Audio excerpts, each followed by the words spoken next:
Հայաստանի Հանրապետական կուսակցությունը ընտրությունների վերաբերյալ դեռևս որոշում չունի, երբ լինի կհանրայնացվի։ Լրագրողների հետ զրույցում ասել է երրորդ նախագահ Սերժ Սարգսյանը։ Նա ընդգծել է իրադարձությունները ցույց են տալիս, որ ընդդիմության միավորվելը բարդ խնդիր է։ Ամեն դեպքում ըստ Սարգսյանի մեկ ցուցակով գնալու մասին չէ խոսքը։ Ադրբեջանից ներմուծված բենզինի ազդեցությունը Հայաստանում գների վրա տեսանելի կլինի հունվարի գնաճի պատկերում, ասել է Կենտրոնական բանկի նախագահ Մարտին Գալստյանը։ Հարցին հարևան երկրներից ապրանքների ներմուծումը, ապա շրջափակումն ինչպես կարող են ազդել գների վրա, Պաշտոնյան պատասխանել է, որ դրա վերաբերյալ վերլուծություն դեռևս չունեն, քանի որ նմանատիպ ապրանքների քանակը բավական սեղմ ու սահմանափակ է։ Որոշակի ազդեցություններ ըստ նրա կտեսնենք բենզինի ներմուծման արդյունքում, բայց դրանք էական չեն լինի։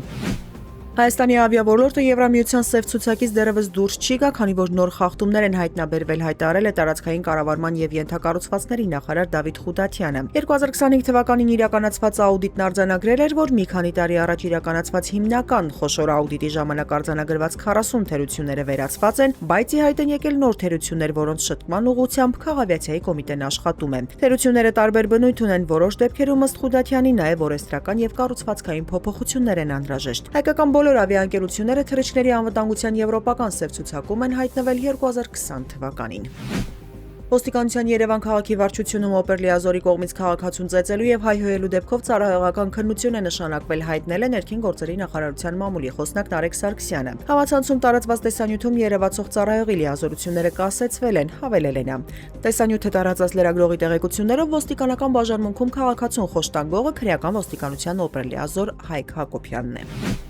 Արցախի ղեկավարների եւ տարբեր պաշտոնյաների շինծու գործերով դատավարությունը կշարունակվի փետրվարի 5-ին, հայտնել է Բաքվի զինվորական դատարանը։ Դատավարությունը սկսվել է 2025 թվականի հունվարի 17-ին, դեկտեմբերի 26-ին դատավորների կազմը հեռացել է խորհրդակցական սենյակ։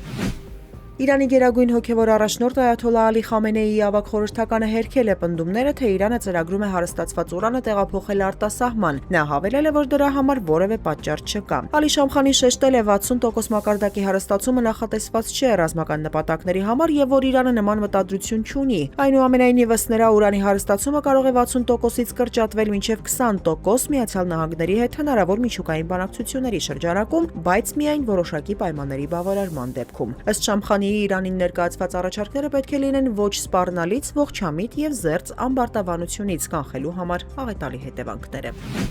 Փարիզի դատախազությունը խուզարկություն է իրականացրել ամերիկացի գործարար Իլոն Մասկի X սոցիալական ցանցի ֆրանսիական գրասենյակում 2025 թվականի հունվարին սկսված հետաքննության շրջանակում։ Միաժամանակ դատախազությունը հարցաքննության է հրավիրել Մասկին։ Ֆրանսիայի դատախազությունը 2025 թվականի սկզբին քրեական գործ էր հարուցել, պնդելով, որ X-ի ալգորիթմը օգտագործվել է երկրի ներքաղաքական կյանքին միջամտելու համար։